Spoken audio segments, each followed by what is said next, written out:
Varicose veins తో బాధపడుతున్నారా? మన ఏవిస్ హాస్పిటల్లో 4,500 రూపాయల లేజర్ స్కానింగ్ ఉచితం. నమస్తే రమగారు. నమస్తే జయ. రమగారు, మనం పంచభూత లింగాల గురించి మాట్లాడుకుంటున్నాం. ఈ రోజు ఏ లింగం గురించి అండి? 4వది వాయులింగమైన శ్రీకాళహస్తి. ఆ శ్రీకాళహస్తీశ్వరుడి గురించి చెప్పుకుందాం. శ్రీకాళహస్తి కూడా విశాలమైన పెద్ద దేవాలయం, పరమ పురాతనమైనది. ఎప్పటితో ఈ శ్రీకాళహస్తికి ప్రత్యేకంగా చెప్పబడేది శ్రీకాళము హస్తి. వాటి కథే చెప్పుకుంటాం. సాలెపురుగు, సర్పము, ఏనుగు, ఈ మూడిటి పేరు మీదే స్వామివారికి ఆ పేరు వచ్చిందని చెప్తారు. ప్రఖ్యాతుడైన అర్జునుడి యొక్క అంశస్వరూపంగా జన్మించిన భక్త కన్నప్ప, అతని గురించి కూడా మనం శ్రీకాళహస్తి కాళహస్తీశ్వర మహత్యంలో అతని కథ కూడా చెప్పుకుంటాం. అయితే మనకి సువర్ణముఖి నదీ తీరంలో వెలిసి ఉన్నాడు స్వామి. మనకి శ్రీకాళహస్తి కథ ఎలాగో తెలుసని పెద్దగా పురాతన గాథలోకి నేను వెళ్ళటలా. ఒక సాలెపురుగు, మన తర్వాత పాము, ఏనుగు స్వామిని సేవించే ఒక శివలింగ స్వరూపంలో ముందే వెలిసి ఉన్న స్వామిని వాటికి మోక్షం ఇచ్చాడు ఈ క్షేత్రంలో. సాలెపురుగు ఏం చేసేది? విచిత్రంగా ఆయనకి గూళ్ళు కట్టేది. పాము వచ్చి మణులు సమర్పించేది. ఏనుగు వచ్చి ఏం చేసేది? ఈ పువ్వులు, ఈ సాలగూళ్ళన్నీ చింపేసి ఈ మణులన్నీ తోసేసి చక్కగా ఫ్రెష్ నీళ్లు చల్లి తామర పుష్పం పెట్టి అభిషేకం చేసేది. మళ్ళీ తెల్లవారేసరికల్ సాలెపురుగు వచ్చి మళ్ళీ గూళ్ళు కట్టేది. మళ్ళా పాము వచ్చి మళ్ళీ రత్నాలు పెట్టేది.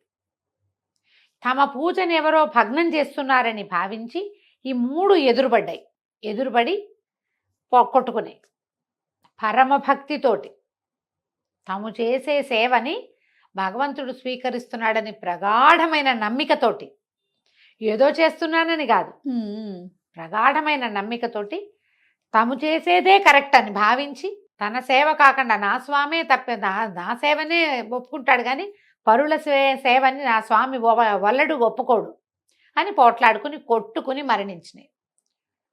కుంభస్థలంలో పాము తొండ ద్వారా వెళ్ళిపోయింది. దాని కాళ్ళ కింద సాలజుడు నలిగిపోయింది. ఈ లోపలికి వెళ్ళిన సర్పం వల్ల వచ్చిన బాధతోటి కుంభస్థలాన్ని దీనికేసి కొండరాయికేసి మోదుకుని విపరీతమైన శూల నెప్పితోటి ఏనుగు మరణించింది. మూడు మరణించినాయి. ఈ మరణించిన మూడిటికి కైవల్యాన్ని ప్రసాదించాడు స్వామి. తర్వాత భక్త కన్నప్ప కథ కూడా ఇక్కడికి రిలేటెడ్. తను కొలుస్తున్నటువంటి లింగమూర్తికి అద్భుతమైన నేత్రాలు ఉండటం, ఆ నేత్రాల నుంచి నెత్తురు కారుతుంటే ఏదో జబ్బు చేస్తుందని భావించి మాంసాహారాన్ని నివేదన చేస్తూ ఫ్రెష్ లేడి మాంసం తెచ్చి పెట్టాడట ఆయన. తను రుచి చూసి అట్లా నివేదన చేసి ఈ నేత్రాలకి, కంటికి కన్ను మందని తన కళ్ళు పెరికి స్వామికి సమర్పించిన వాడు భక్త కన్నప్ప. అతనికి కూడా మోక్షం వచ్చింది. అర్జునుడు ఇతనిలాగా జన్మించాడని ఒక కథనం చెప్తారు. అవును కాదు, అతను ఒక భక్తుడు. అయితే వీళ్ళందరికీ మోక్షాన్ని ప్రసాదించిన వాడే ఈ శ్రీకాళహస్తీశ్వరుడు. వాటి పేరు మీదే శ్రీకాళము, హస్తి, వీళ్ళ ముగ్గురికి మోక్షాన్ని ఇచ్చిన స్వామిగా శ్రీకాళహస్తీశ్వరుని చెప్తారు.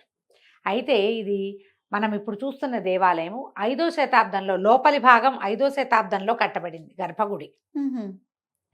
బయట ఉన్న దేవాలయం అంతా 11వ శతాబ్దంలో కట్టబడింది. మనం ముందు చెప్పుకున్నట్టే చోళులు ఈ దేవాలయాన్ని నిర్మించారు. తర్వాత మన కృష్ణదేవరాయల కాలం, విజయనగర సామ్రాజ్యం వాళ్ళు కూడా ఈ మిగిలిన దేవాలయాన్ని కొంత సరిచేశారు. చోళులు, విజయనగర రాజులు కలిసి నిర్మించిన ప్రఖ్యాతమైన కాళహస్తీశ్వర దేవాలయాన్ని చూస్తున్నాం మనం ఇప్పుడు.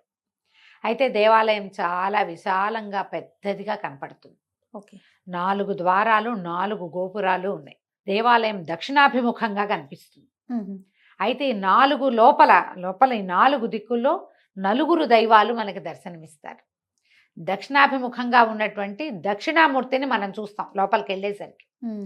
దక్షిణామూర్తి జ్ఞానప్రదాత, అందుకని ఈ క్షేత్రాన్ని జ్ఞానక్షేత్రం చెప్తారు.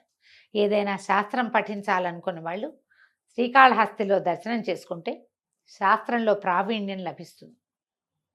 ముక్తిని కోరుకునే వాళ్ళకి జ్ఞానం కావాలి, నాకు ఇంకా మళ్ళీ పుట్టద్దు అంటే నేనెవరనే ఆత్మజ్ఞానం ఎలా కలుగుతుంది? ఆ జ్ఞానాన్ని కలిగించే దైవమే దక్షిణామూర్తి. ఆయన దక్షిణాభిముఖుడుగా ఇక్కడ మనకి దర్శనమిస్తాడు. లోపలికి వెళ్ళంగానే మొదట దక్షిణామూర్తే కనిపిస్తారు. కనిపిస్తారు. స్వామివారు అవతల వైపు ఉంటారు. వినాయకుడు, గణపతి, అమ్మవారు జ్ఞానప్రసూనాంబ, శ్రీకాళహస్తీశ్వరుడు, దక్షిణామూర్తి, ఈ నలుగురు దైవాలు 4 దిక్కులకి కనిపిస్తారు మనకి. ఆ దిక్కులకు అభిముఖంగా కనిపిస్తారు. అయితే ఇక్కడ ఉన్న స్వామి మనకి శ్రీకాళహస్తీశ్వరుడు వాయులింగం అని చెప్తారు. ఓకే. శ్వాస తీస్తున్నాడు స్వామి అంటారు. ఆయనకి కుడివైపుగా ఉన్నటువంటి దీపాలు రెపరెపలాడుతూ ఉంటాయి. ఆయన శ్వాస నాసికలో నుంచి గాలి వస్తుంది, అందులో నుంచి గాలి వస్తున్నట్టు ఎక్కడ గాలి వచ్చేందుకు ఏ సాధనము లేదు, ఎక్కడ ఓపెనింగ్ ఉండదు, లోపల చల్లగానే ఉంటుంది. ఉండి ఆ దీపాలు మాత్రం కదులుతూ ఉంటాయి. వాయులింగం అంటానికి నిర్ధారణ అదేనట్టు. అయితే ఇక్కడ స్వామి ప్రత్యేకం ఏంటంటే కాళహస్తీశ్వరుడు మానవులు ముట్టుకున్న లింగం కాదు ఆయన. స్వామివారికి నవగ్రహ కవచం ఒకటి ధరింపజేసి ఉంచుతారు. ముట్టుకోరు ఆయన్ని, ముట్టుకోరు, అభిషేకం చేయరు. అభిషేకం చేసేది ఉత్సవమూర్తికే, అస్సలు అభిషేకం జరగదు. అర్చన జరుగుతుంది, హారతులు అవి విశేషంగా. అసలు ఆ హారతిలో హారతి అది పైకి వెళ్ళి కిందకు వస్తుంటే ఈ కదలిక కాకుండా అది ఇట్లా రెపరెపలాడినట్టు కనపడుతుంది మనకి. దీనికి అంతా మనం దృష్టి అటు ఇటు చూడకూడదు. ఆ అలంకారాలు అవి ఇవి చూస్తే మనకేం తెలియదు. తదేకంగా చూడాలి, అది తదేక దీక్షతోటి చూడాలి. అమ్మవారు జ్ఞానప్రసూనాంబికగా దర్శనమిస్తుంది ఇక్కడ. చాలా విశేషమైన దేవాలయం సువర్ణముఖి నదీ తీరం ఉంది కదా, ఈ నదీ తీరంలో ఉన్న దేవాలయాలు ఎప్పుడు ప్రత్యేకమైనవి, విశేషమైనవిగా కనపడతాయి. మరి ఇప్పుడు నది నీళ్లు ప్రతి సంవత్సరం అంతా నిండుగా ఉంటున్నాయో లేదో మనం చెప్పలేకపోతాం. భక్త కన్నప్పకు ఒక దేవాలయం ఉంది ఇక్కడ. 3వ శతాబ్దానికి చెందిన నక్కీరుడనే కవి, ఈ నక్కీర కవి కథ కూడా చెప్పుకున్నాం మనం. ఆయన కూడా కాళహస్తీశ్వరుడు గురించిన ప్రస్తావన ఉంది ఆయన కావ్యాల్లో కూడా. విజయనగర కాలంలో ఉన్నటువంటి దూర్జటి ఏకంగా కాళహస్తీశ్వరుడి మీదే శతకం రాశారు. అంటే ఇప్పుడు నేను ఈ విషయం చెప్పచ్చు అనుకుంటా. దూర్జటి రాసిన కాళహస్తీశ్వర శతకాన్ని మా తాతగారు సంస్కృతంలోకి అనువాదం చేశారు. కాళహస్తీశ్వర శతకం సంస్కృతంలో రాయబడి ఉంది. శతకం అంటే 100 శ్లోకాలు. అవును. సో ఇప్పుడు సంస్కృత అకాడమీ వాళ్ళు, హైదరాబాద్ మన తెలంగాణకు చెందిన సంస్కృత అకాడమీ వాళ్ళు తాతగారు రాసిన శతకాలన్నీ పుస్తకంలాగా వేస్తున్నారు. అందులోనే ఈ కాళహస్తీశ్వర శతకం కూడా ఉంది. ఇలాంటప్పుడు ఒకసారి చెప్పాలనిపిస్తుంది. ఎంత సంతోషమైన విషయం కదా రమగారు. అవును అవును. అయితే ఇప్పుడు ఎన్నో కావ్యాల్లో వీరి ప్రస్తావన మనకి కనిపిస్తుంది. 4 వైపులా 4 గోపురాలు ఉన్నాయి కదా. ఈ పశ్చిమ గోపురం నుంచి కుపురానికి అటు ఇటుగా సూర్య పుష్కరిణి, చంద్ర పుష్కరిణి అని 2 పుష్కరిణులు ఉన్నాయి. స్వామివారికి అభిషేకానికి అన్నిటికీ లోపల అవసరాలకి సూర్య పుష్కరిణిలో నుంచే నీళ్లు వాడుకుంటారు. అందులో నుంచి మన సువర్ణముఖి నది తీరానికి వెళ్ళే దారి కనపడుతుంది. వెళ్ళొచ్చు, మనం అటు నుంచి వెళ్ళొచ్చు. అక్కడి నుంచి ఇది రాహు కేతు క్షేత్రంగా చెప్తారు. అవును. స్వామివారు 5 పడగల నాగేంద్రుడిగా వశిష్ఠమునికి దర్శనమిచ్చారట. వశిష్ఠ మహర్షికి దర్శనమిచ్చారు. అయితే ఎప్పుడైతే ఈ సర్పస్వరూపం కనపడిందో, ఇక్కడ ఏ పూజ చేసినా ప్రత్యేకంగా సర్ప సంబంధమైన దోషాలు ఉన్నవాళ్ళు ఏ పూజ చేసినా వాళ్ళకి ఫలితం లభిస్తుందని చెప్పి ఇక్కడ రాహుకేతు క్షేత్రం అని చెప్పి రాహుకేతువులకి కూడా పూజ చేస్తారు. మనకి రాహుకేతు క్షేత్రంగా ఇక ఎక్కడ ఏది కనపడదు. రాహు సమస్య ఉంది, కేతు సమస్య ఉంది అనగానే ఇక్కడికి వచ్చేస్తారు. రాహుకేతు పూజలు కూడా భలే విశేషంగా చేస్తారు. ఒకేసారి చాలా మంది సామూహికంగా పూజ చేసుకునే అవకాశం లభిస్తుంది. అవును. రాహుకాలంలో చేస్తారు కదా. దానివల్ల ఇక్కడికి విశేషంగా జనం రావటం మనకు కనిపిస్తుంది. శ్రీకాళహస్తీశ్వరుడి దర్శనం ఎలాగుందా, రాహుకేతు పూజల కోసమే ప్రత్యేకంగా ముందే టికెట్లు బుక్ చేసుకోవడం అంతా వెబ్సైట్లో వచ్చినాయి కదా, అవకాశాలు బాగా ఉన్నాయి. అయితే పాతాళ విఘ్నేశ్వరుడి దేవాలయం ఒకటి ప్రత్యేకంగా కనపడుతుంది. ఒక సన్నటి నడవాలాగా ఉంటుంది. ప్రధాన ద్వారానికి దగ్గర నుంచే పాతాళ విఘ్నేశ్వరుని చూడొచ్చు. ఈ పాతాళ విఘ్నేశ్వరుడిని దర్శనం చేసిన వాళ్ళకి పునర్జన్మ ఉండదు. ఈ జన్మలో ప్రఖ్యాతి పొందుతారు. అంటే ఏదైనా ఉంటే ఒట్టిగా ప్రఖ్యాతి ప్రతి వాళ్ళు చూసిన వాళ్ళంతా ఎలా పొందేస్తారు అని ఒక ప్రశ్న వస్తుంది. మనకి ఏదైనా ఒక విద్య ఉన్నవాళ్ళు తమ విద్యలో ప్రఖ్యాతి పొందాలని భావిస్తే వాళ్ళు ఈ విఘ్నేశ్వర దర్శనం చేయాలని చెప్తారు. దేవాలయం అంతా చక్కటి శిల్పకళ విశేషంగా కనిపిస్తుంది. ఆ స్వామిని చూడడం కూడా మనకి ఇట్లా పొడుగ్గా ఉన్నటువంటి లింగం ఇట్లా కట్లు కట్లుగా కనిపిస్తుంది. అది నవగ్రహ కవచాన్ని ధరింపజేశారు. ఈ నవగ్రహ కవచం ధరించిన శివలింగం ఎక్కడా కనపడదు మనకి, ఈయనొక్కరే కనిపిస్తారు. అందుకని నవగ్రహాలు గ్రహదోషాలు ఉన్నవాళ్ళు ఈ స్వామివారిని దర్శిస్తే గ్రహదోషాలు, తతిమా గ్రహాల దోషాలు తొలుగుతాయి. రాహుకేతు సమస్యలు ఉన్నవాళ్ళు రాహుకేతు పూజ చేసుకుంటే ఈ క్షేత్రంలో ఆ ఫలితం కూడా లభిస్తుంది.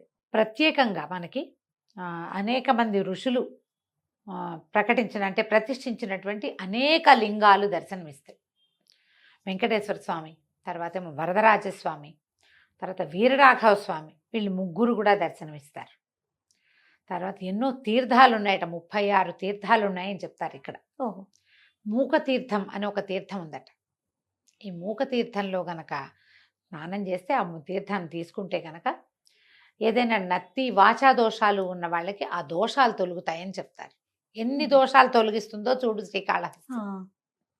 దర్శనం లోపల మనకి నాయనార్లుగా చెప్పుకున్న గొప్ప గొప్ప వాళ్ళ పేర్లు చెప్పుకున్నాం. అప్పర్ జ్ఞాన సంబంధర్, సుందరమూర్తి నాయనార్, వాళ్ళందరూ కూడా ఈ దేవాలయాన్ని దర్శనం చేసుకున్న ఆనవాళ్ళు ఉన్నాయి.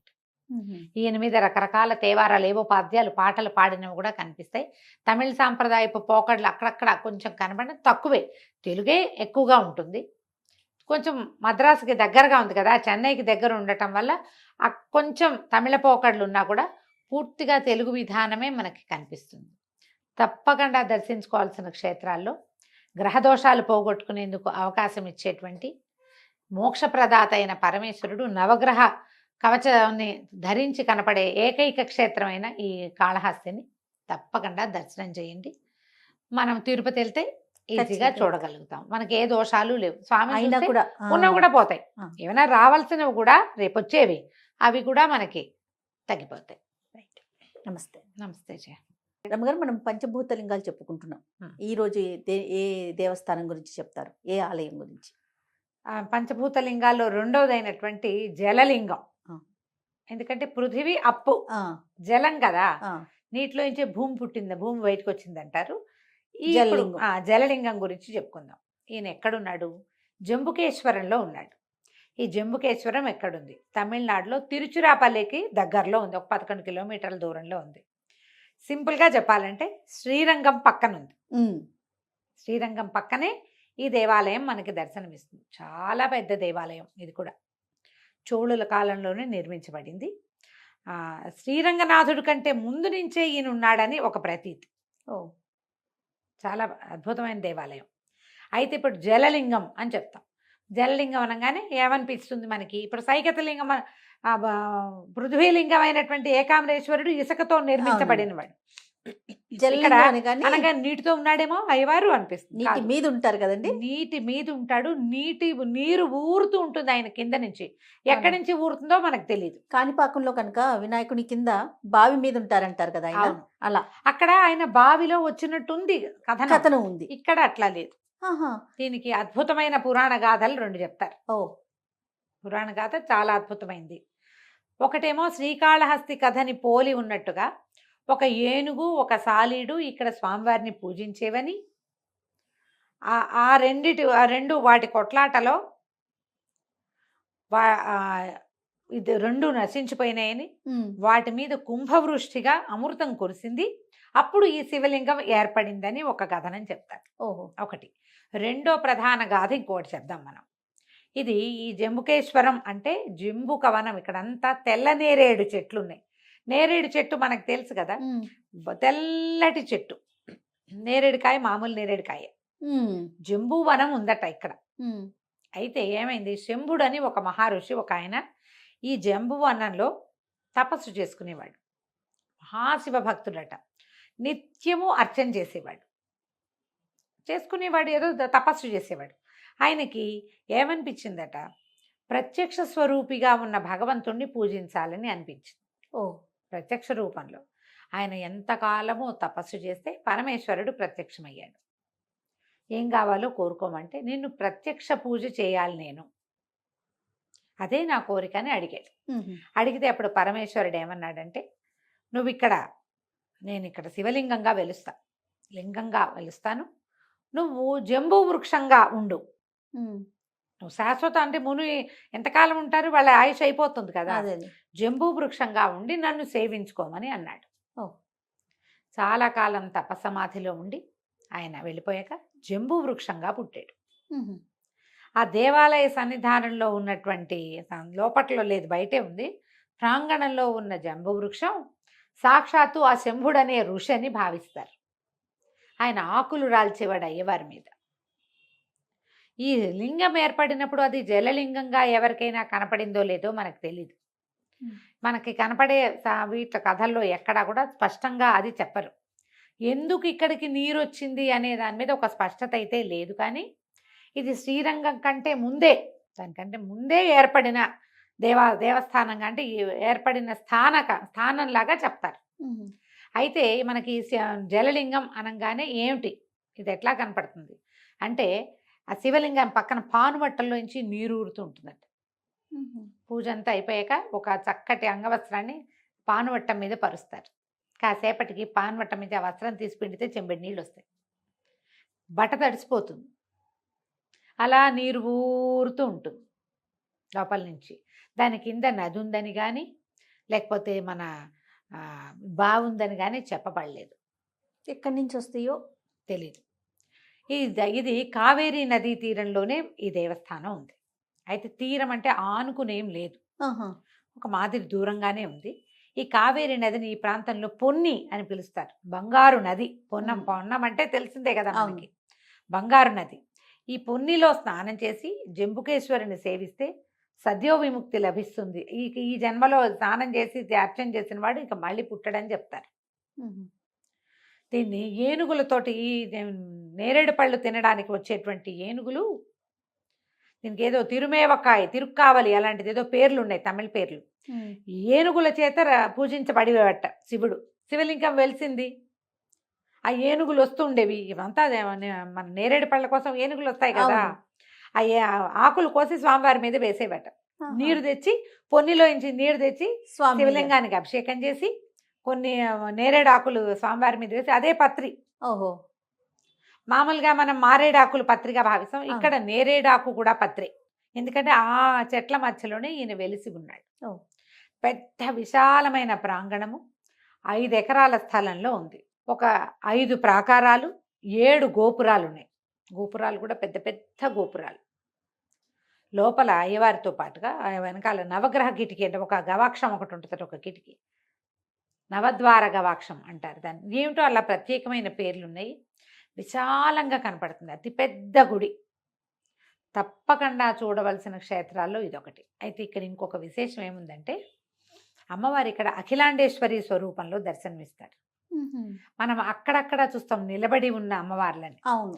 ఈమె ఇక్కడ స్థానక భంగిమలో ఉంటుంది.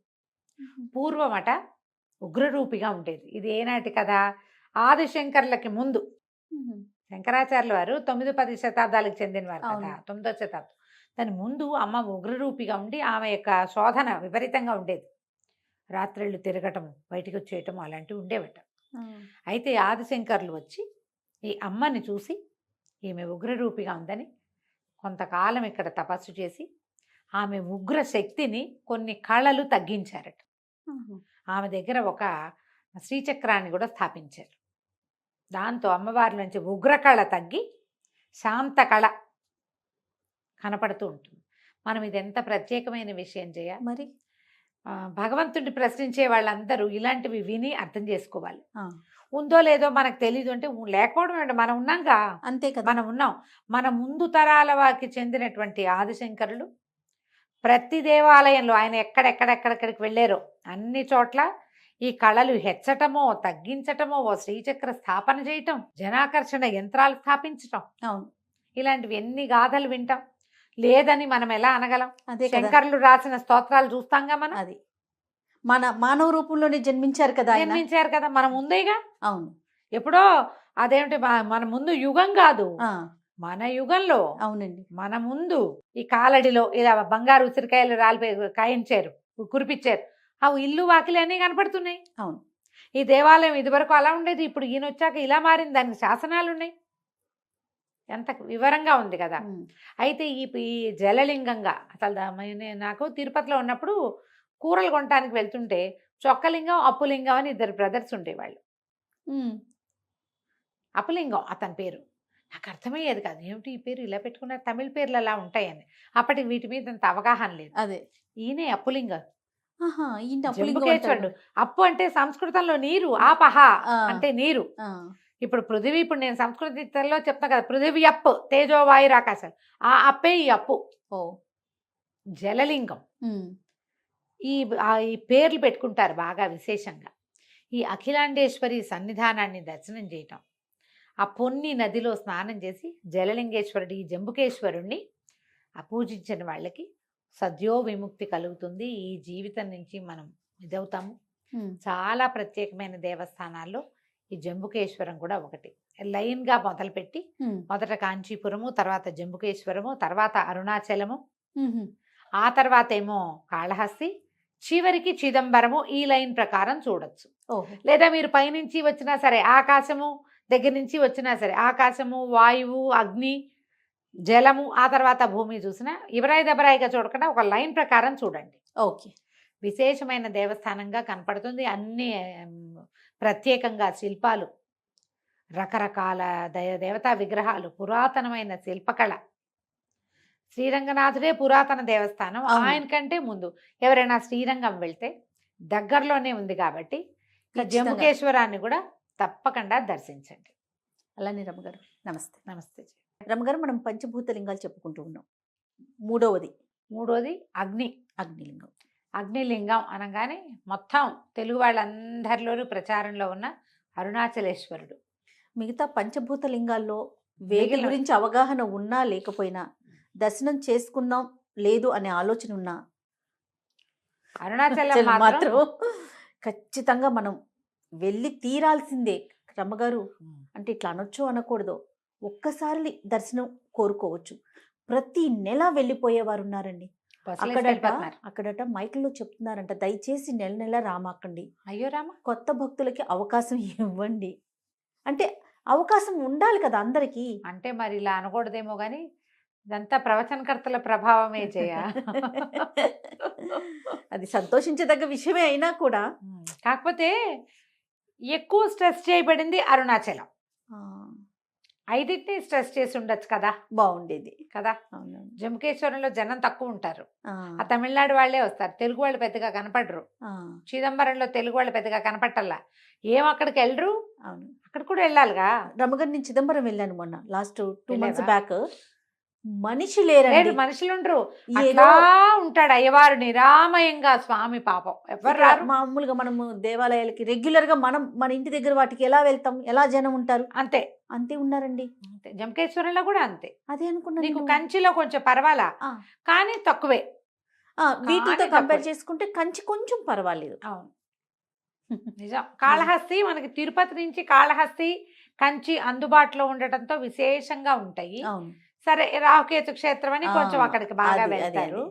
కానీ చూడవలసిన క్షేత్రాలు చాలా ఉన్నప్పుడు అన్నీ చూసి మనం జీవన సాఫల్యాన్ని ఎందుకు పొందము, ఒకచోటకే ఎందుకు వెళ్తాము? స్మరణ మాత్రంతో ముక్తినిచ్చే క్షేత్రమైన అరుణాచలానికి ప్రతి నెల వెళ్తే కానీ మనకి నిష్కృతి లేదన్నట్టుగా ఎందుకు ప్రవర్తించాలి? అవును రమ్మగారు, కొత్త భక్తులకు అవకాశం ఇవ్వాలి. నేను కూడా ఈ మధ్య 12 సార్లు వెళ్ళాము అరుణాచలం అని చెప్పారు ఒకరు. నేనంట మాలాంటి వాళ్ళకు కూడా అవకాశం ఇవ్వచ్చు కదా. 12 సార్లు మీరు ఒకరు వెళ్తారా కారు, భార్య భర్త, ఇంకోళ్ళు ఎవరో చుట్టం, ఈసారి ఈ చుట్టం, ఇంకోసారి ఇంకో చుట్టం, వీళ్ళంతా పౌర్ణమి నాడు ప్రదక్షిణం. లక్షల మంది పౌర్ణమి నాడు ప్రదక్షిణం చేస్తున్నారు. తమిళనాడు నీకు తెలుసు, 20 ఏళ్ల క్రితం అరుణాచలంలో అప్పుడప్పుడు పౌర్ణమి నాడు కొంచెం జనం ఆ మాత్రం కనపడేవాళ్ళు.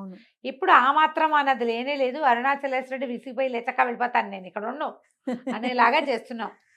వెళ్ళండి, మంచిదే.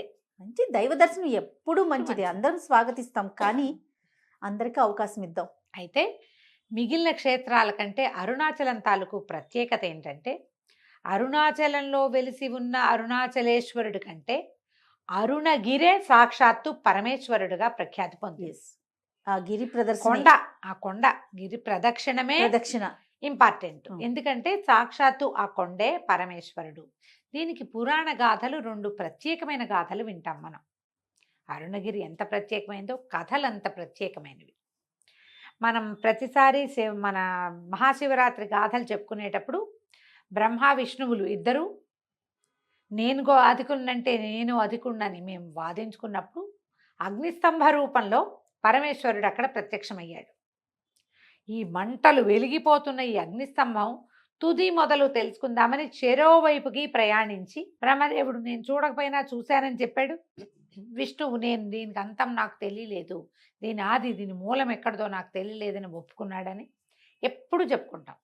ఆ అగ్నిస్తంభ రూపంలో జన్మించింది పరమేశ్వరుడు ప్రత్యక్షమైంది మహాశివరాత్రి రాత్రి అని చెప్పుకున్నట్టే ఈ అగ్నిస్తంభ రూపమే అరుణగిరి అని చెప్తారు.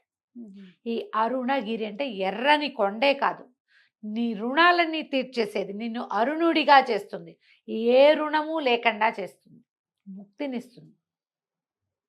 ఇది ఒక ప్రత్యేకమైన గాథగా చెప్తారు. ఆనాడు అగ్నిస్తంభం ఎక్కడైతే ప్రత్యక్షమైందో అది సాక్షాత్తు ఈ తిరువణ్ణామలైగా చెప్పబడేటువంటి అరుణగిరేనని చెప్తారు ఒకటి.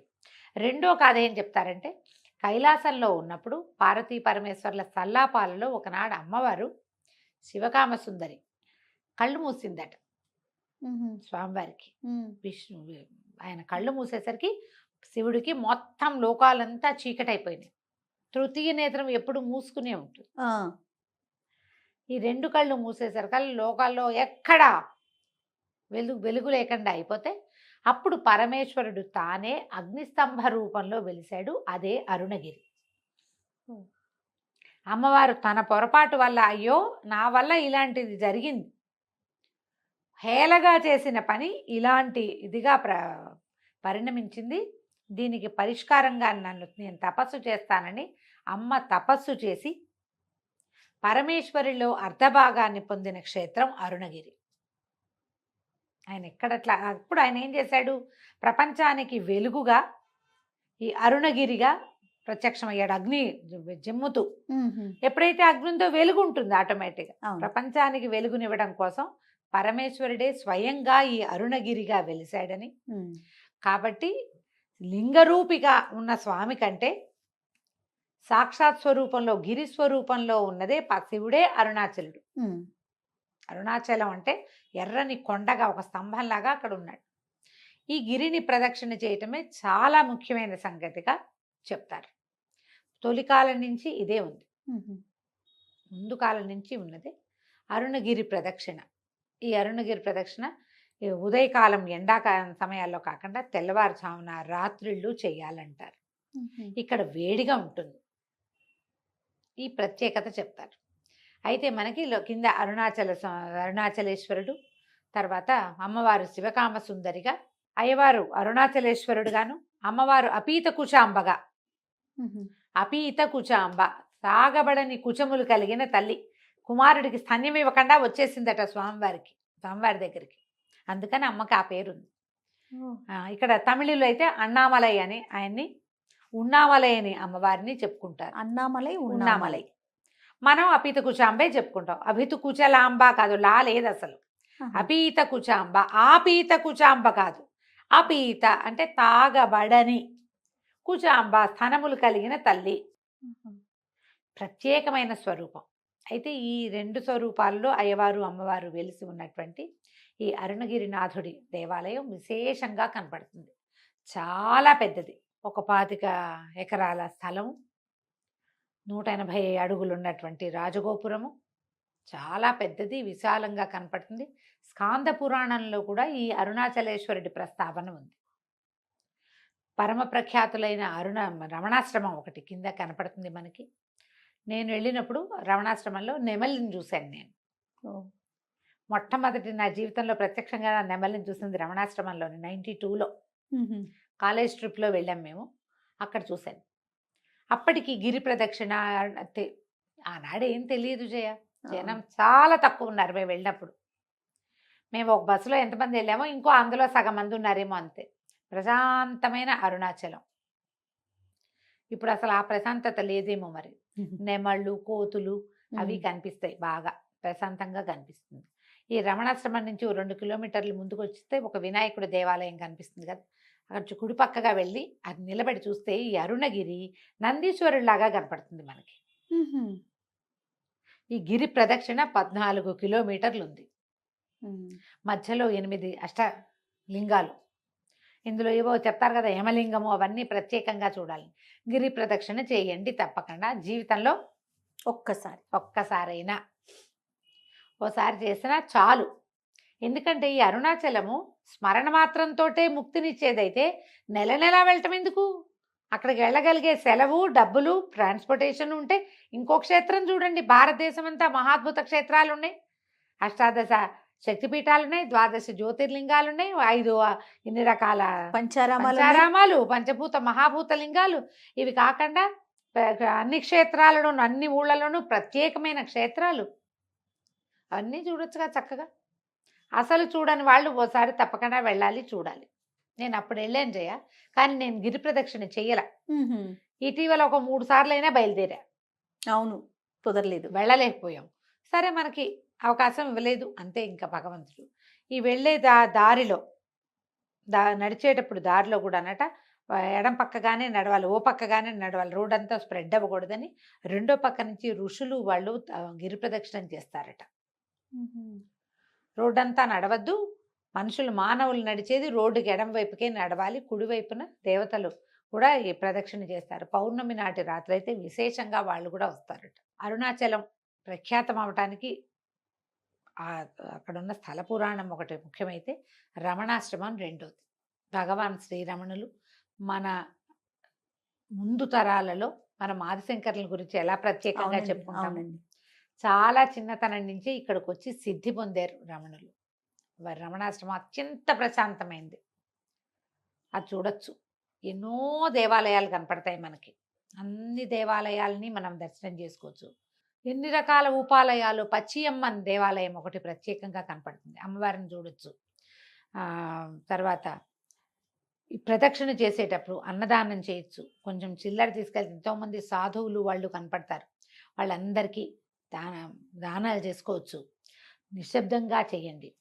ఈ అరుణగిరిలో నమస్కారం కానీ ప్రదక్షిణ కానీ నిష్కామంగా చేస్తేనే దానివల్ల ఏ ఫలితం చెప్పబడిందో ఆ ఫలితం లభిస్తుంది. రకరకాల కోరికలతో అరుణాచలేశ్వరుడి దర్శనం చేయొద్దు. చాలా మంచి నియమాలు ఉన్నాయండి. దేవాలయంలోకి వెళ్ళాక నిశ్శబ్దంగా ఉండిపోండి, అసలు మాట్లాడద్దు. లోపల వెచ్చగా ఉంటుంది, అగ్నిలింగం అవటం వల్ల. ఆ లింగం ఇప్పుడు కొండే అగ్నిస్వరూపం. అవునవును. శివలింగం అగ్నిలింగం. కింద శివలింగం అరుణాచలేశ్వరునికి వెళ్తాం కదా దర్శనానికి. ఆ లోపలికి వెళ్ళినప్పుడు కామ్గా ఉండండి. ఆ అగ్ని తాలూకు స్వభావాన్ని ఫీల్ అవ్వడానికి ట్రై చేయండి. స్వరూపం అయినా ఆ వెచ్చదనను మీరు మాట్లాడుతూ ఇతరత్ర వ్యాపకంలో ఉంటే ఆ లోపల ఏ మారా ఉందో అది మనం ఫీల్ కాలేకపోతాం. అంతే కదా. అసలు అలంకారం ఎంత బాగుంటుందో జయ, భలే బాగుంటుంది. అరుణాచలేశ్వరుడికి చేసే అలంకారమే అసలు అటు మనిషి కూర్చున్నట్టుగా అనిపిస్తుంది నాకైతే. ఫోటో చూసినా నేను అలాగే ఫీల్ అవుతాను. శివలింగానికి ఎంత చక్కటి అలంకారం చేస్తారు. ఇక్కడ ఒక చోట మహాకాళేశ్వరుడు, ఉజ్జయిని మహాకాళేశ్వరుడు కూడా భలే అద్భుతమైన అలంకారాలు. తప్పకుండా దర్శనీయ క్షేత్రాల్లో అరుణాచలాన్ని పెట్టుకోండి. ఈ పంచమహాభూత లింగాల్లో 3వది అగ్నిలింగము మనం అరుణాచలం. అయితే ఇక్కడ జరిగే ప్రతి ఉత్సవము ముఖ్యమైనదే, విశేషమైనదే. ప్రధానంగా కార్తీక దీపోత్సవం మరీ విశేషమైనది. టన్నుల కొద్ది నెయ్యి వాడతారు కార్తీక దీపోత్సవం రోజున. ఇప్పుడు మన కార్తీక మాసం వేరు, తమిళుల కార్తీక మాసం వేరు కదా. మన పౌర్ణమి తర్వాత ఇంకా కొంచెం అవతలకు వస్తుంది. కార్తీక దీపోత్సవం ఎప్పుడుందో తెలుసుకుని అప్పుడు వెళ్ళే వాళ్ళు కూడా, భక్తులు అక్కడికే వెళ్ళే వాళ్ళు, తెలుగు వాళ్ళు కూడా ఆ టైంకి వెళ్ళిపోతారు అనుకో. మనం టీవీలో చూడడానికి ఇప్పుడు అవకాశం లభిస్తుంది. ఆ దీపోత్సవానికి చుట్టూతో అన్ని గ్రామాల్లో లైట్లు ఆపేస్తారు. ఆయన అక్కడ వెలిగాకే ఆ జ్యోతి, అరుణ జ్యోతి వెలిగిన తర్వాతే ఈ మిగిలిన ఇళ్లలో మొత్తం చుట్టుపక్కల ప్రాంతాలన్నీ లైట్లు వేసుకుంటారు. అక్కడికి స్ట్రీట్ లైట్లు కూడా వెయ్యరు. అవునండి. చాలా అద్భుతమైన కార్తీక దీపోత్సవం జరుగుతుంది. అవకాశం ఉంటే చూడండి. జీవితంలో ఒక్కసారైనా పౌర్ణమికి ఒక్క ప్రదక్షిణ మాత్రం చేయండి. ఇప్పుడు మనం చూస్తున్న దేవాలయం 9వ శతాబ్దంలో నిర్మించబడింది. 5 ఆవరణాలుగా దేవాలయం కనిపిస్తుంది. ఆ అమ్మవారు 2వ ఆవరణలో ఉంటుంది. 3వ ఆవరణలో 1000 స్తంభాల మండపం ఒకటి ఉంది. ప్రతి ఆవరణలోనూ వేరువేరు దైవాలు కనపడతారు. తర్వాత 6 సార్లు అర్చన చేస్తారట స్వామికి ఇక్కడ. ఇక్కడ విశేషంగా నందీశ్వరార్చన, ప్రదోషకాలార్చన అవన్నీ చాలా ప్రత్యేకమైనవి అరుణాచలంలో. నువ్వు ఈ క్షేత్రాలన్నిట్లలో కూడా ఏ అర్చనకు ఆ అర్చనగానే కనపడుతుంది. ఈ 3 టన్నుల నెయ్యితోటి చేసేటువంటి కార్తీక దీపోత్సవం మరీ అద్భుతం. విశేషంగా కనిపిస్తుంది. మన కార్తీకానికి వాళ్ళ కార్తీకానికి కొంత తేడా ఉంది కాబట్టి మనం కార్తీక మాసపు తొలి రోజుల్లో దర్శనం చేసుకోవచ్చు. శివలింగాన్ని, మన అగ్నిలింగాన్ని చూడాలి అని అలా భావిస్తే కనుక మొదటి రోజుల్లో మనం దర్శనం చేసుకోవడానికి అవకాశం ఉంటుంది. పర్వదినాలలో వెళ్ళకండి. మామూలు రోజుల్లో వెళ్తే మనకి కొంచెం దర్శనము, తర్వాత ప్రదక్షిణ సులువుగా కుదురుతాయి. గిరి ప్రదక్షిణము, గిరివలం అంటారు. గిరివలమే కదా అక్కడ అనేది. ఈ గిరి ప్రదక్షిణ చాలా ముఖ్యమైనది. అరుణాచల శివుణ్ణి తలుచుకోవాలి. నిష్కామంగా అరుణాచలం దర్శనం చెయ్యండి. ఏ కోరికలు లేని, మనకి ఏం కావాలో అది ఆటోమేటిక్గా వచ్చేస్తుంది. ఫలానాది కావాలని కోరి ఆయన్ని చిన్నవాడిని చేయొద్దు. ఆయన్ని బహుపెద్దవాడవిగా చెయ్యాలి అంటే ఏ కోరిక లేకుండా ఉండాలి. ఇలా ప్రత్యేకించి చెప్పబడింది, అంతేనా రమ్మగారు?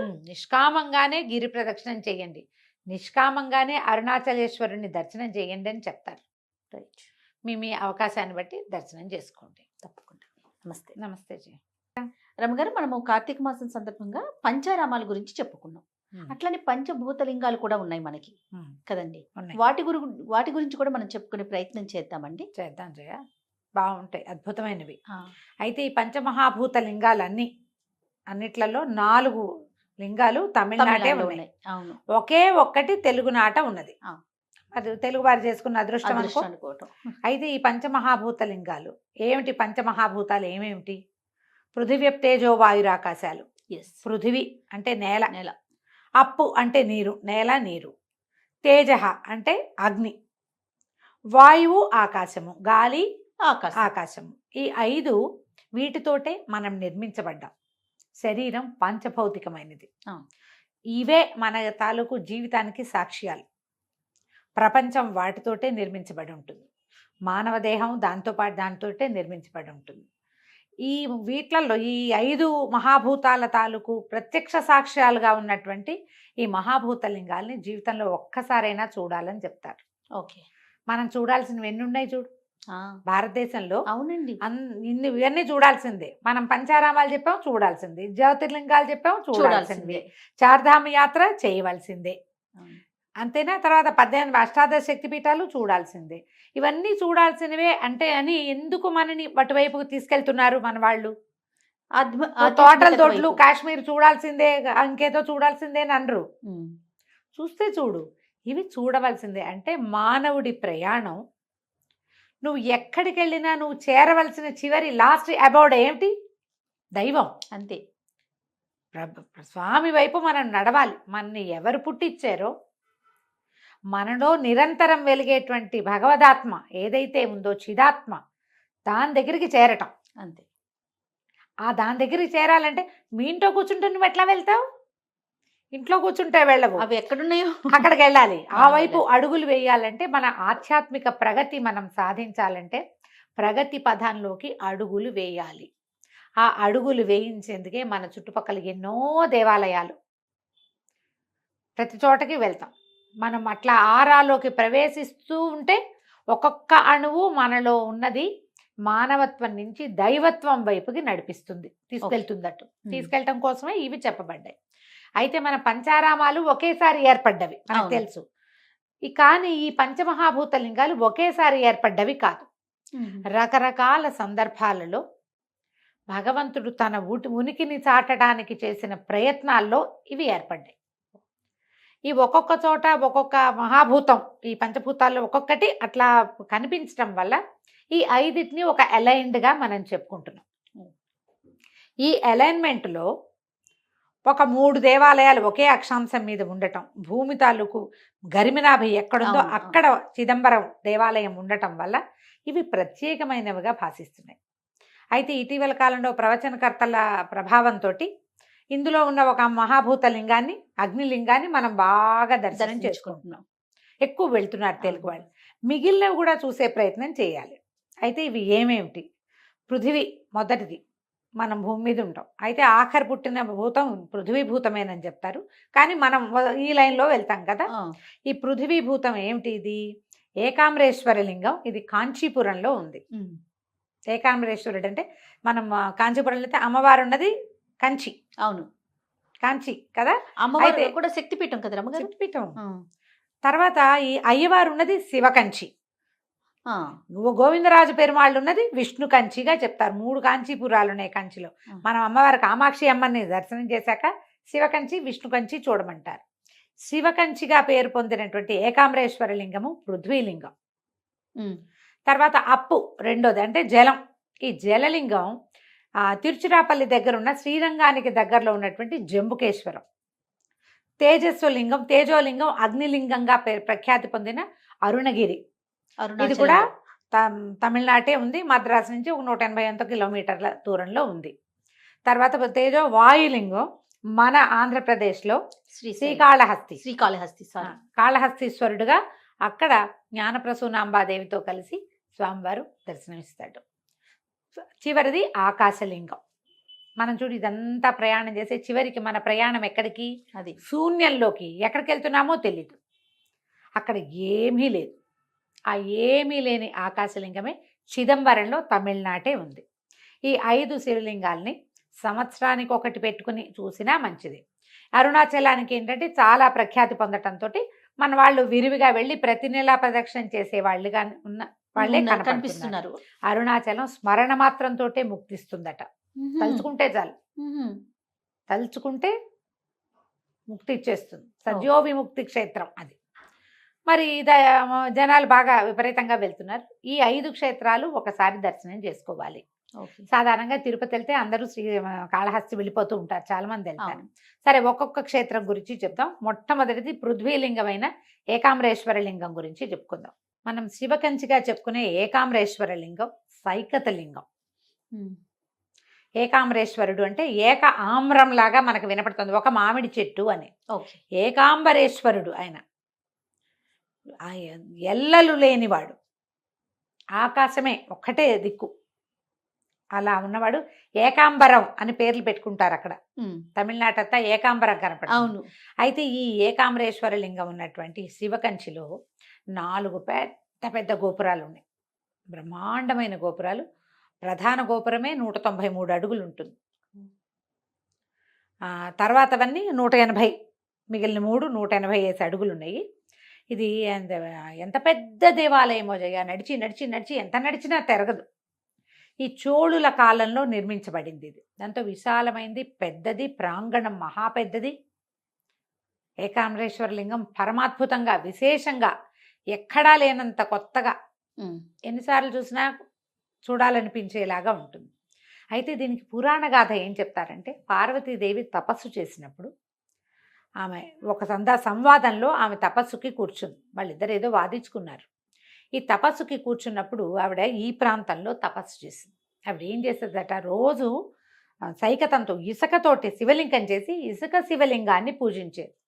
సైకత లింగం ఎలా కుదురుతుంది చెప్పు? అవును, బేస్ లేనిదే ఏముండదు. కానీ ఆమె శక్తి వల్ల, అంటే పరమేశ్వరి యొక్క శక్తి మేరకి అలా కుదిరిందనమాట. ఈవిడ రోజు నిత్యము శివార్చన చేసుకునేది, తపస్సమాధిలో ఉండేది. అయితే పరమేశ్వరుడు ఈమె తపస్సు ఎట్లా చేస్తుందోనని పరీక్ష చేశాడట. పరీక్ష చేస్తే ముందు అగ్నిని పంపించాడు. అయినా కూడా ఆవిడ శివలింగాన్ని వదిలిపెట్టాల. తర్వాత విపరీతంగా జలం వచ్చిందట, ఒక తుఫాను లాంటిది సృష్టించారు. గంగ తోసుకొచ్చేసింది, ఆమె కదిలి వెళ్ళిపోయేలాగా ఉందట. అయితే ఈవిడ ఏం చేసిందట, ఈ పరమేశ్వరుని కౌగిలించుకుందట ఇసుకలింగాన్ని. గంగాదేవి శివుడిని ఏం చేస్తుంది? అంతేగా. అయితే ఈ అమ్మవారి కౌగిలింతకి గురైన ఆ శివలింగం ఓ పక్కన ఇట్లా కదిలిపోయింది. అది సన్నటి లింగం, ఇసుకలింగం కౌగిలించుకుంది. సైకతలింగం అంటే ఇసుకతో చేసేది. అమ్మవారి ఈ ఒరిపిడికి, కౌగిలింత ఒరిపిడికి ఇది ఓ పక్కనంతా అలా ముక్కగా పోయింది. పరమేశ్వరుడు అప్పుడు ప్రత్యక్షమయ్యాడు ఆవిడికి. ఆ సైకతలింగాన్ని ఇప్పుడు మనం చూస్తాం. అక్కడ ఇసుకదే. అందుకని అక్కడ అభిషేకం చెయ్యరు. ఇలా గుండుగా అలా కనపడదు. ఒక పక్కన కొంచెం చెక్కినట్టుంటుంది. కౌగిలింత ఒరిపిడికి కదిలిపోయింది అనమాట. విశేషంగా కనపడుతుంది జయ. మనం ఊరికే చూస్తే ఇదేమిటి ఇలా ఉంది అలా అనిపిస్తుంది, విషయం లేదా మనం తెలుసుకుంటే లేదా కదా. మనకేం తెలీదు, క్యాజువల్గా చూస్తాం. మీరు కథ తెలిసి, అది విషయం తెలిసి, అమ్మవారు కౌగిలించుకున్న విగ్రహాన్ని మనం కంటితో చూస్తున్నామంటే గూస్ బంప్స్ వస్తాయి, అవును అవును రావాలి వెంటనే. మనకి కథ తెలియాలి. ఇది పురాణ గాథగా చెప్తారు. చోళుల కాలంలో ఈ దేవాలయాన్ని నిర్మించారు. 1000 స్తంభాలు ఉన్నాయి ఈ గుళ్ళో. ఆహా. పెద్దది ఇట్లా ప్రాంగణం లోపల నడుస్తుంటే మనం ఎట్లా ఉంటుందంటే ఒక చల్లని గుహలోకి ప్రవేశిస్తున్నట్టుగా ఉంటుంది. 1008 శివలింగాలు ఉన్నాయి లోపల దేవాలయంలో. అయితే ఇక్కడ ఈ దేవాలయంలో ఇంకొక పెద్ద విశేషం ఏం చెప్తారంటే, దీని తర్వాత ఇప్పుడు మనం అయ్యవారిని చూసిన తర్వాత ఎడం వైపుకి లక్ష్మీనారాయణల సన్నిధి ఉంది, విష్ణు సన్నిధి కూడా ఉంది. ఇక్కడ ఈ లోపల ఉన్నటువంటి విష్ణు సన్నిధిని చాలా విశేషంగా చెప్తారు. 108 దివ్య దేశాలలో ఒకటైనటువంటి పెరుమాళ్ళు ఇక్కడ ఉంటాడు, స్వామివారికి సాయంగా ఉన్నాడని చెప్తారు. అయితే పక్కన ఒక మండపాల మధ్యలో ఒక పెద్ద మామిడి చెట్టు కనిపిస్తుంది మనకి. ఈ మామిడి చెట్టు 3500 సంవత్సరాల నాటి మామిడి చెట్టు. ఈ మామిడి చెట్టు గట 4 శాఖలకి 4 రకాల పళ్ళు కాసేవట. అయితే తర్వాత కాలంలో ఈ కొంతకాలం క్రితం ఆ చెట్టు కూలిపోయింది. ఆ చెట్టు ప్లేస్లో ఇంకొక మామిడి వృక్షాన్ని, ఆమ్ర వృక్షాన్ని పెట్టారు. ఏక ఆమ్రేశ్వరుడు అని ఇందుకు వచ్చాడని, ఈ మామిడి చెట్టు కిందే అమ్మవారు తపస్సు చేసిందని చెప్తారు, ఆ పాత చెట్టు అని. ఓకే. అయితే ఇప్పుడు మనకి ఏం కనపడుతుంది, ఆ మామిడి చెట్టు తాలూకు కాండాన్ని ఒక గ్లాస్ బాక్స్లో పెట్టి మనం గుళ్ళోకి వెళ్తుంటేనే మనకి ఎడం వైపు కనపడుతుంది, కనిపిస్తుంది. నేను 3-4 సార్లు చూడడంతో నాకు అది అసలు అట్లా బ్రెయిన్లో ఉందన్నమాట. ఈ లోపల మండపంలో ఈ మామిడి చెట్టు ఉంది కదా, మామిడి చెట్టు దగ్గర ఇట్లా ఎత్తుగా మండపం కట్టి ఉంచుతారు. చుట్టూతా నుంచి చూడొచ్చు. అక్కడ శివపార్వతులు ఇద్దరు ఒళ్ళో కుమారస్వామిని పెట్టుకుని వివాహ దంపతులుగా కనిపిస్తారు మనకి, కళ్యాణ దంపతులుగా. సోమస్కందమూర్తి అని ఒక ప్రత్యేకమైన స్వరూపం ఉంది. స ఉమా స్కందమూర్తి, ఉమతో కలిసి ఉన్న స్కందుడు కలిసి ఉన్న మూర్తి అని. శివపార్వతులు ఇద్దరు ఉండి మధ్యలో కుమారస్వామి ఉన్న స్వరూపాన్ని చూస్తే సంతానం కలుగుతుంది. మనం ఏం చెప్పుకుంటాము, ఇది ఎప్పుడు స్కందజననం చెప్పుకుంటే అవునవును బాగా సంతానం కలుగుతుంది, ప్రతిసారి చెప్తాం కదా. అవునండి. ఈ సోమస్కందమూర్తిని ధ్యానం చేసిన, ధ్యాసలో ఉన్న, చూసి నమస్కారం చేసిన, సంతానం కోరుకున్న సంతానం కలుగుతుంది. ఓకే. ఈ సోమస్కందమూర్తిగానే మనకి ఇక్కడ దర్శనమిస్తారు. ఎంత బాగుంటుందో. మనం ఇది మెట్లెక్కి వాటి చుట్టూతా ఒక ప్రదక్షిణ చేసి ఆ మామిడి చుట్టూతా మళ్ళీ వచ్చి దండం పెట్టుకుని దిగి వచ్చేసేయచ్చు. ఇక్కడ తపోకామాక్షి కూడా కనపడుతుంది. అమ్మవారు తపస్సు చేసింది కదా ఇక్కడ, అవును, కామాక్షి స్వరూపం ఇక్కడ తపోకామాక్షిగా కనిపిస్తుంది. పెద్ద విశాలమైన పురాతనమైన విపరీతమైన ఆధ్యాత్మిక భావాలు కలిగించేది. కొంచెం సేపు ధ్యానం చేసినా మనం ధ్యానంలోకి వెళ్ళిపోగలిగేలాంటి పాజిటివ్ ఆరా ఉన్న దేవాలయమే ఏకాంబరేశ్వర స్వామి దేవాలయం. శివకంచి ఆల్రెడీ వెళ్ళుంటారు చాలామంది. ఈ వెళ్ళిన వాళ్ళు ఊరికే ఏదో గుడి అని వచ్చేయద్దు, అందులోకి వెళ్ళడానికి ప్రయత్నం చేయండి. ఈ ప్రాంతంలో మనం ఎక్కడ నిలబడి ఉన్నామో, ఏది చూస్తున్నామో అక్కడ అమ్మవారు తపస్సు చేసింది పరమేశ్వరుడి కోసం. శక్తి శివుడి అనుగ్రహం కోసం తపస్సు చేసిన స్థలం. ఆమె పూజ చేసిన శివలింగం, పరీక్ష చేసిన భగవంతుడు. ఎన్ని ఉన్నాయి విశేషాలు. ఊరికే గుడి చూసి వచ్చేయద్దు. ఒక ధ్యానంలో 5 నిమిషాలైనా నిశ్శబ్దంగా కూర్చొని, మీరు ఏం చేయొద్దు, మెడిటేషన్ మీ వల్ల కాదు, కామ్గా కూర్చోండి. ఆ లోపల చల్లదనాన్ని, ఆ పాజిటివ్ వైబ్ని తీసుకోవడానికి ప్రయత్నం చేయండి. ఆడికి వెళ్తే చాలామంది తమిళ గాయకులు వాళ్ళు వస్తారా, ఎంతంత తేవారాలు అవి పాడతారమ్మా, భలే బాగుంటుంది. తెలుగు బాగా వినిపిస్తుంది, తెలుగు వినిపిస్తుంది, తమిళ తేవారం పాడుతూ ఉంటారు. ఈ జ్ఞాన సంబంధాలు అప్పర్ వాళ్ళంతా రాసినవి భలే బాగా పాడతారు. నిత్యము కళ్యాణం జరుగుతుంది అక్కడ, విశేషంగా కనిపిస్తుంది. అయితే ఇక్కడ విష్ణు సాన్నిధ్యం ఉందని చెప్పాం కదా, లోపల విష్ణుమూర్తి కూడా ఉంటారు. తమిళ పేరమా తిరునిలందిగల్ తుండం, ఇలాంటి పేరు. వామనమూర్తిగా కొలుస్తారు స్వామిని. వీళ్ళిద్దరు శివకేశవులిద్దరు ఒకే చోట ఉన్నట్టుగా మనకు కనపడుతుంది. అయ్యవారి సన్నిధి వేరు, అమ్మవారి సన్నిధి వేరు. సాధారణంగా కాంచీపురం అనగానే కామాక్షి, కంచికి అని కామాక్షిని చూసేస్తాం. తర్వాత అందరికీ బంగారు బల్లి, వెండి బల్లి, బంగారు బల్లి అని వరదరాజు పెరుమాళ్ళని చూడడానికి వెళ్ళిపోతారు. విష్ణు కంచికి వెళ్తారు. శివ కంచికి తప్పకుండా వెళ్ళండి. అమ్మవారిని చూసి శివ దర్శనం చేయకపోతే ఫలితం లభించదు. మామూలుగా మనం ఏం చెప్పుకుంటాం జయ, తిరుమలలో కూడా అమ్మవారిని చూడాలి, ఆమె నిత్యానపాయిని కాబట్టి. నువ్వు కామాక్షిని చూస్తే కామాక్షి ఎవరి కోసం తపస్సు చేసిందో, ఎక్కడ తపస్సు చేసిందో, ఏ స్వరూపంతో తామె ప్రార్థన చేసిందో అది చూడద్దు ఖచ్చితంగా కదా. ఈ బంగారు బల్లిని ముట్టుకోవడం కోసం పరిగెడతాం కానీ కాంచీపురం కానీ వెండి బల్లి బంగారు బల్లి. శివకంచిని తప్పకుండా చూడండి. మనం చూడవలసిన ముఖ్యమైన క్షేత్రాలలో ఏకాంబరేశ్వరుడు తప్పకుండా ఉన్నాడు. పైగా మనకి మామూలుగా చెప్తారు, అయోధ్య మధుర మాయ కాశీ కాంచి అవంతిక పురి ద్వారవతి చైవ సప్తైతే మోక్షద్వారకాహ అంటారు. మోక్షద్వారాలు తెరిచేటువంటి ప్రాంతాలు ఇవే: అయోధ్య మధుర మాయ కాశీ కాంచి అవంతిక. కాంచీపురం మోక్షద్వారం. ఆ మోక్షద్వారానికి 3 భాగాలు ఉంటాయి. మనం ప్రవేశిస్తాం, 2 పక్కవి 2 పక్క తలుపులు, పక్క చెక్కలు, పైది ఒక చెక్క కదా, అవునా? 3 భాగాలు. ఆఖరిది భూమే, మనం దాన్ని దాటి వెళ్తాం. ఈ 3 భాగాల్లో అమ్మవారి కంచి, కామాక్షి కంచి, శివ కంచి, విష్ణు కంచి. ఏ ఒకటి వదిలేసినా మీరు మోక్షద్వార ప్రవేశం చేసినట్టు కాదు. ముగ్గురిని చూడాలి, సమయం ఉంచుకోండి. ఓసారి ఇప్పుడు మనం తరచూ కామాక్షిని చూడడానికి వెళ్ళే వాళ్ళు కొంతమంది ఉంటారు. నెల నెల అరుణాచలం వెళ్ళే వాళ్ళు ఉన్నట్టుగా కాంచీపురం వెళ్ళే వాళ్ళు ఉంటారు.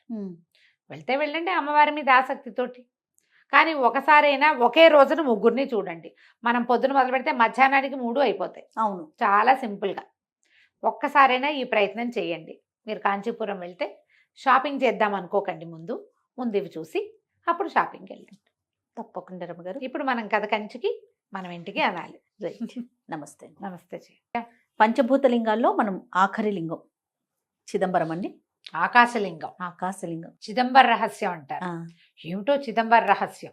ఆ చిదంబర రహస్యం ఏమిటంటే శూన్యం, చివరికి మిగిలేది ఏమీ లేదు, శూన్యమే ఇదంతా.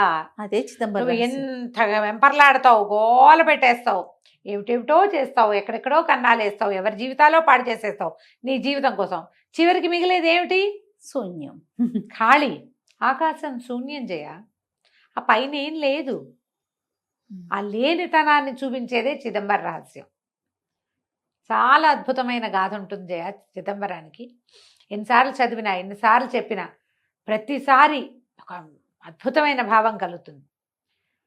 ఇదివరకు ఎప్పుడు ఇది కృతయుగానికి ముందు, కృతయుగము తొలికాలం అయి ఉండొచ్చు. ఋషులు మునులు చాలామంది ఇక్కడ ఉండేవాళ్ళు ఈ చిదంబరం ఉన్న ప్రాంతాల్లో. తిల్లైవనం అనేవాళ్ళట ఈ ప్రాంతాన్ని. తిల్లై అనేది ఒక ప్రత్యేకమైన చెట్టు, అది గుబురుగా ఉంటుంది. మనం ఇప్పుడు కూడా చిదంబరం గోడల మీద ఈ తిల్లై వృక్షాల బొమ్మలు చూస్తాం. ఇప్పుడు అది అక్కడ కనపడదు, ఇంకొంచెం అవతలకు ఉన్నట్టు కనిపిస్తుంది. ఈ తిల్లై వనాలలో ఉన్నటువంటి ఋషులు మునులు, ఋషివాటికలు చాలా ఉండేవి. వీళ్ళు మంత్రాలతోటి, యజ్ఞాలతోటి భగవంతుణ్ణి బంధించగలమనేటువంటి ఒక భావంలో ఉండేవాళ్ళు. మంత్రముంది, యజ్ఞం ఉంది. భగవంతుడు వీటికి అతీతుడైన వాడు, లోకాతీతుడు అయిన ఆ అతీతమైన దైవాన్ని మనం బంధించగలమనే ఒక ప్రగాఢమైన విశ్వాసంతో వాళ్ళు ఉండేవాళ్ళు. వీళ్ళు వీటికి నేను అతీతుణ్ణి అని వాళ్ళకి తెలియచేయటం కోసం పరమేశ్వరుడు విష్ణు సహాయుడై వాళ్ళిద్దరూ ఇక్కడికి వచ్చారు. ఎలా వచ్చాడు ఆయన?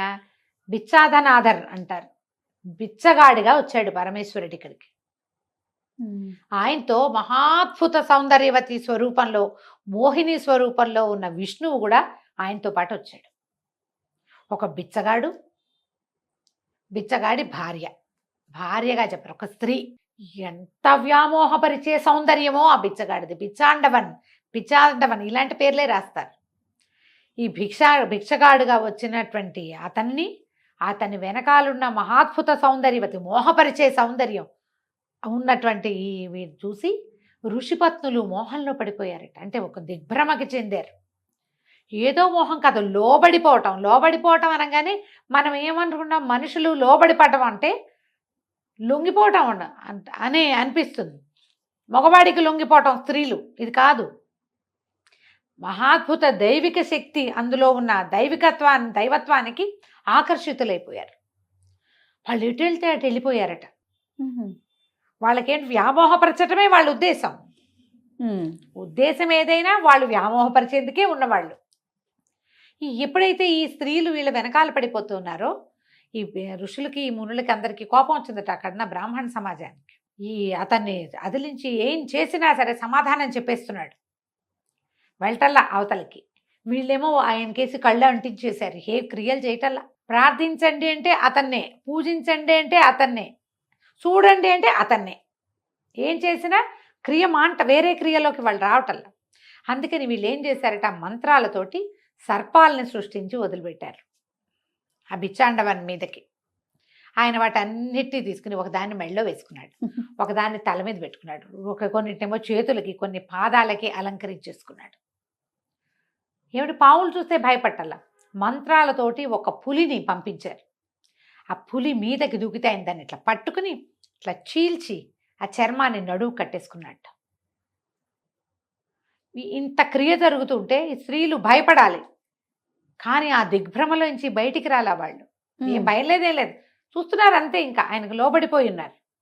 అక్కడి నుంచి వీళ్ళు ఏం చేశారు, ఒక బ్రహ్మాండమైన రాక్షసుడిని సృష్టించి వదిలిపెట్టారు.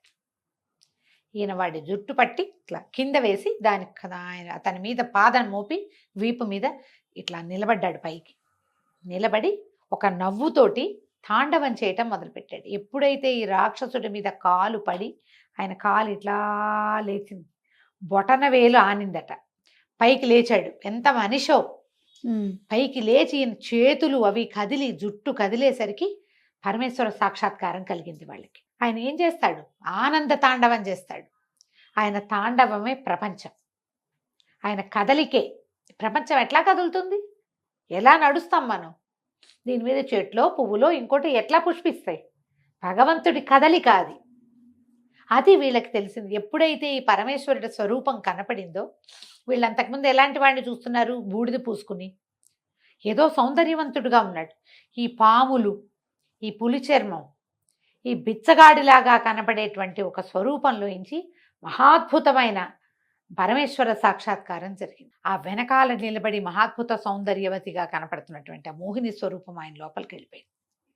చూస్తూ ఉండగా అప్పటిదాకా బిచ్చగాడిగా కనపడుతున్నటువంటి ఆయన ముఖంలో దైవ కళ అలా కనపడ్డం. మరి విష్ణుమాయ అది వెనకాల నుంచి ప్రవేశించేసింది.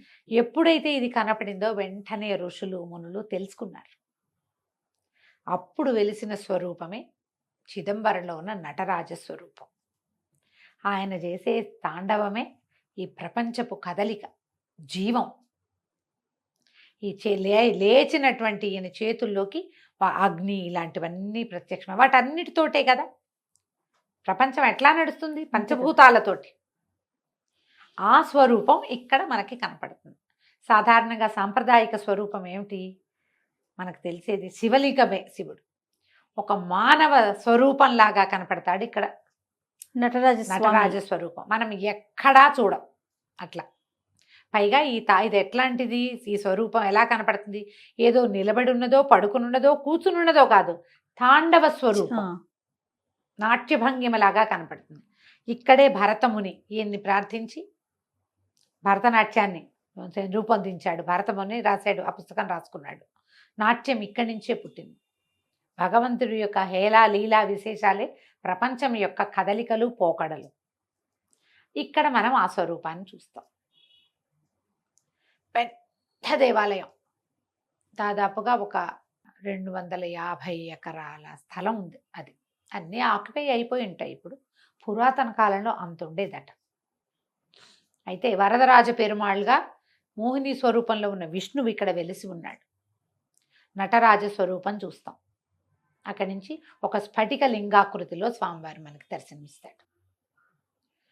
నటరాజ స్వరూపం స్ఫటిక లింగంతో పాటుగా ఎప్పుడైతే ఈ స్వరూపంలో నటరాజుగా కనపడ్డాడో ఆ తర్వాత వాళ్ళకి స్వామి మాయమయ్యి అక్కడ ఒక ఖాళీ తెలిసింది. ఒక బిలంలాగా ఉండి అంతా అందులోకి వెళ్ళిపోతున్నట్టుగా కనపడింది ఋషులకి. ఇంత ప్రపంచము, ఈ తిల్లైవనాలు అన్నీ పోయినాయి అందులోకి. తీరా అక్కడ చూస్తే ఏముంది, శూన్యం, ఏమీ లేదు. ఆ శూన్యంగా ఉన్నదాన్ని ఆకాశలింగంగా ఇక్కడ మనకి దర్శనం చేయిస్తారు. అది మనం చూస్తాం.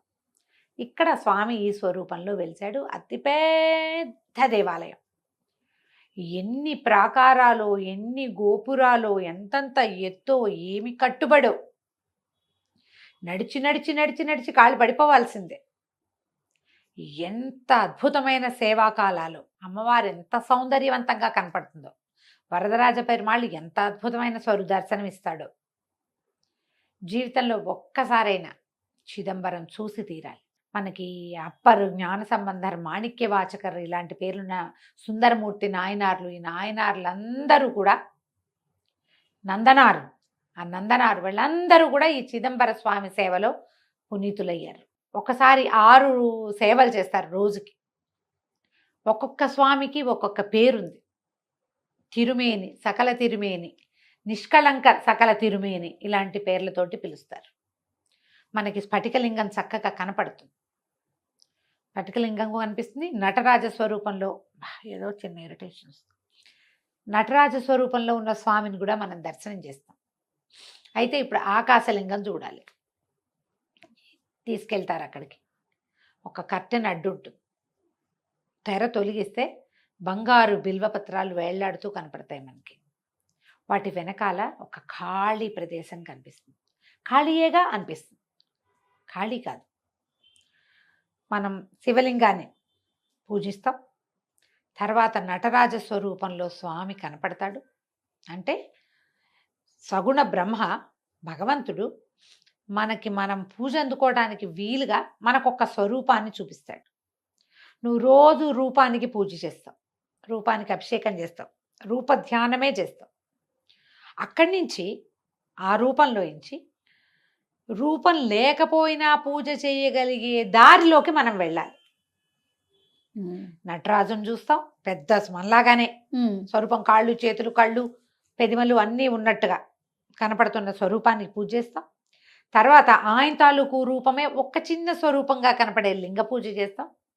దాని తర్వాత ఇంత కాళ్ళు చేతులు ఉన్నవాడిని, ఎంతో స్వరూపంగా కనపడే నాట్యం చేస్తున్న వాడిని పూజించి, చివరికి ఒక చిన్న లింగ రూపిని పూజించి, లింగ రూపిని దాటాక మనం ఏం చేయాలి? నిరాకారుడైన పరబ్రహ్మని పూజించాలి, భావించాలి, తెలుసుకోవాలి. ఆ శూన్యం వైపు ప్రయాణం చేయాలి. ఆ ప్రయాణం చిదంబరంలో జరుగుతుంది. ఇప్పుడు మనం ఉన్నాం, అన్నీ ఉంటాయి, కరచరణాదులు బోల్డ్ ఉంటాయి, వీటికి బోల్డ్ అని వ్యవసాయాలు ఉంటాయి, రకరకాల పనులు చేస్తాం, ఏంటో చేస్తాం. దీని అంతకి ఆధారం ఏమిటి? ఇక్కడ ఉంది ఒక్క జ్యోతి, అక్కడికి వెళ్ళాలి. జ్యోతిని దాటాక పరంజ్యోతే. ఇంకా ఇప్పుడు దీన్ని దాటాక ఇది పోతే ఎక్కడికి వెళ్తుంది? అది ఎక్కడికి వెళ్తుంది? అది వెళ్ళేది ఎక్కడంటే ఈ ఆకాశలింగం. ఇది ఎక్కడికి చేరాలో దానిని మనకి ఇక్కడ ఏమీ లేదు, ఈ నాదనే ఈ వెంపర్లాటని దాటు, ఇదే భగవంతుడనే దాన్ని దాటు. ఇవన్నీ దాటితే నువ్వు చేరేది శూన్యం. ఆ శూన్యమే భగవంతుడు. అక్కడికి చేరే దారిని చిదంబరం మనకి ఒక రోజులో చూపించేస్తుంది. నువ్వు ఊరికే చూసొచ్చేస్తావు. అన్ని క్షేత్రాలు చూస్తావు, ఇది కూడా చూస్తావు. మనం అలా చూడకూడదు. ఏం చెప్తున్నాడో చూడడానికి ప్రయత్నం చేయాలి. ఓసారికి అయితే అర్థం కాదు, ఒకసారికి అర్థం కాదు, ఓసారి చదివితే అర్థం కాదు, ఒకసారి వింటే అర్థం కాదు. ప్రయత్నం చేస్తూ ఉంటే ముందు నేనెవరో తెలుసుకో, మనం ఎవరమో తెలుసుకోవాలి.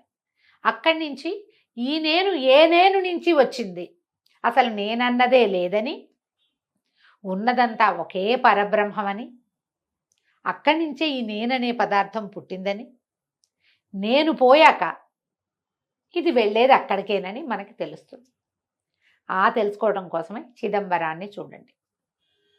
విశాలమైన దేవాలయము, అద్భుతమైన శిల్పకళ, ఎన్నో మండపాలు, గోపురాలు, ప్రాకారాలు, పూజా విధానాలు, చక్కగా వినపడే తమిళ తేవారాలు. మనకేం అర్థం కాదు జయ, కానీ వింటుంటే భలే బాగుంటుంది. అవును, ఎంత బాగుంటుందో, మహారుచిగా ఉంటాయి అవి వినడానికి. వీటన్నిటినీ చూసేందుకు జీవితంలో ఒక్కసారైనా చిదంబరాన్ని దర్శనం చేయండి. అయితే ఇది మనకి చిదంబరం దేవాలయాన్ని గురించి ఒక ప్రత్యేకమైన విషయాలు కొన్ని చెప్తారు. ఇదంతా మానవ జీవన చిత్రంగానే మనకి కనపడుతుంది. అయితే 9 ముఖద్వారాలు ఉన్నాయి దేవాలయానికి. మానవ దేహంలోని నవరంధ్రాలు అవి, అట్లా చెప్తారు. అయితే ఇక్కడ ఉన్న శివుణ్ణి పంచసభాపతి అని పిలుస్తారు. సభాపతి. ఇక్కడ ఉన్నది ఒక సభ, మొత్తం 5 సభలు ఉన్నాయని చెప్తారు. ఇదేమో రత్న, చిత్ర, రజత, తామ్ర సభలు ఉన్నాయి. ఈ తమిళనాడులోనే ఈ 5 సభా దేవాలయాలు ఉన్నాయి. అన్ని చోట్ల ఇట్లాగే చిన్నగా నాట్యం చేస్తున్న పరమేశ్వరుడి దర్శనమే అవుతుంది. చిత్సభ, ఇది చిత్సభ. తర్వాత ఏమో తామ్ర సభ, రజత సభ, చిత్రసభ, అలాంటి రత్న సభ, ఇలా సభాపతిగా చెప్తారనమాట. ఇక్కడున్నది ఒక సభ, చిత్సభ. చిత్సభ. ఈ చిత్ అంటే ఏం లేదు, ఏమీ లేనిది, ఏమీ లేనిది, నిర్మలమైనది ఇక్కడ ఉన్నది. అయితే ఇప్పుడు 9 ద్వారాలు చెప్తున్నావా, ఇవి. తర్వాత మన పైన బంగారు రేకులు కప్పి ఉంచారు దేవాలయంలో పైన. ఈ బంగారు రేకులు, వాటికి పెట్టిన మేకులు, ఇవన్నీ కూడా మానవ జీవితానికి సంబంధించినవి. 72,000 మేకులతో బిగించారట. మానవ దేహంలో ఉన్న 72,000 నాడులు అవి అని చెప్తారు. ఇట్లా ప్రతిదీ కూడా మన దేహాన్ని, మనుషుల జీవితానికి సంబంధించినవే దేవాలయంలో మనకు కనిపిస్తాయి. ఒక్కొక్కటి ఒక్కొక్క రకం చెప్తారు. మీరు ఏ రకం చూడాలన్నా వెళ్ళాలిగా ముందు, అంతే. చక్కగా పరిశీలించుకోవాలి. అన్ని మండపాల్లో కూర్చుని ఆ పాజిటివ్ ఎనర్జీని అనుభవించాలి. అమ్మవారు శివకామ సుందరిగా కనపడుతుంది. ఇక్కడ వరదరాజు పెరుమాళ్ళు కనపడతాడా, కూటం అని చెప్తారు. ఇక్కడ ఏంటంటే 108 దివ్య దేశాల్లో ఒకటైనటువంటి దివ్యదేశము ఇక్కడ ఉంది. అంటే పక్కన మోహిని అవతారం వచ్చింది కదా అయ్యంతో పాటు, ఆమె వరదరాజు పెరుమాళ్ళుగా ఇక్కడ కొలువై ఉంటుంది అన్నమాట. అమ్మవారు కూడా చాలా విశేషంగా కనపడుతుంది. పుండరీకవల్లి, తిరుచిత్రకూటం అంటారు. అమ్మవారి పేరు పుండరీకవల్లి. 108 దివ్య దేశాల్లో ఒకటైన దివ్యదేశం ఇక్కడ ఉందన్నమాట. దీంట్లో ఇంకొక ప్రత్యేకమైన సంగతి చెప్పాలి. మామూలుగా మనకి దేహంలో 5 కోశాలు ఉంటాయి, తెలుసు కదా, పంచకోశాలు. పంచకోశాంతర స్థిత అమ్మవారిని అలా చెప్తారు. మొదటిది అన్నమయ, ప్రాణమయ, మనోమయ, విజ్ఞానమయ, ఆనందమయ కోశాలుగా ఉంటుంది. మానవ దేహం 5 కోశాల్లో ఉంటుంది. మనం మరణించినప్పుడు వెళ్ళిపోయినాక అన్నీ కలిసిపోయి ఆనందమయ కోసం మనని అనుసరిస్తుందంటారు. అయితే ఇక్కడ ఉన్న 5 ప్రాకారాలు మానవ దేహంలో ఉండేటువంటి 5 కోశాలుగా చెప్తారు. మనమే అంతే. కేవలం భగవంతుడి సృష్టి లీలా విలాసమైనటువంటి మానవుని యొక్క జీవితమే ఇది.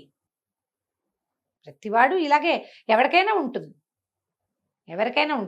ఇన్ని కోశాలు ఉన్నాయని మనకు తెలియదు, తెలుసుకోము. నవరంధ్రాలు మనకి తెలుసు. ఇప్పుడు మనకి షట్చక్రాలు తెలుసా? అవును. కట్ చేస్తే కనపడవుగా, కనిపించవు, కానీ ఉంటాయి కదా. ఎలా ఉన్నాయో ఈ కోశాలు కూడా అలాగే ఉన్నాయి. అవి కూడా అలాగే ఉన్నాయి. అది మనకి కనపడని విషయము ఉంది, కనిపించే విషయం కూడా ఉంది. రోజుకు 6 సార్లు సేవ చేస్తారు స్వామికి. చాలా విశేషంగా కనపడతాయి. ఆఖరి సేవ ఈ ఆకాశలింగ దర్శనం చేయిస్తారు. ఆకాశలింగాన్ని దర్శనం చేసుకోండి. అవకాశం ఉంటే ఆకాశలింగం నుంచి మొదలుపెట్టి కింద వరకు రండి, భూలింగం వరకు, లేదా భూలింగం దగ్గర మొదలుపెట్టి ఆకాశలింగం దాకా వెళ్ళండి. ఎక్కడికి వెళ్ళామా వచ్చామా కాదు, అనుభవించి ఆ పూర్తి అనుభవాన్ని లోపల పదిలం చేసుకోండి.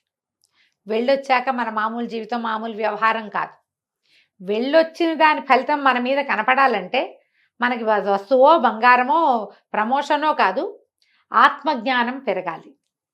ఆ రకమైన తీర్థయాత్ర తప్పకుండా చేయండి. ఈ కార్తీక మాసంలో ఇంత పుణ్యప్రదమైన 5 దేవాలయాలు, ఈ 5 10 దేవాలయాలు చెప్పే అవకాశం లభించినందుకు నాకు చాలా సంతోషంగా ఉంది.